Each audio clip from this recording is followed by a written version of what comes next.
Hello everyone, and welcome to Lesson 7, the final lesson in the PLNAR training tutorial.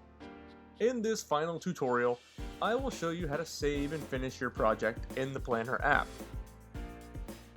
After you have measured your space, added your doors and windows, marked off any potential damage, and taken photos, it is now time to save your room.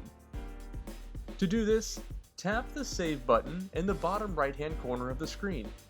Here, you can name your room, the room type, and the name of your project.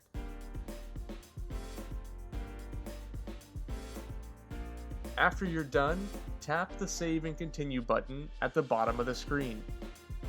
This will take you to your project summary. From there, tap the Next button.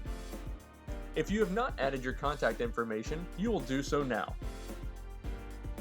You'll be asked for the street address, which is easily done using location services.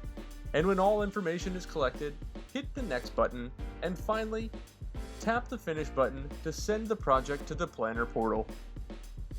Congratulations! You've finished the PLNAR training tutorial. You can now access your project on the PLNAR Portal, and this now concludes the beginner training. Thank you for using PLNAR.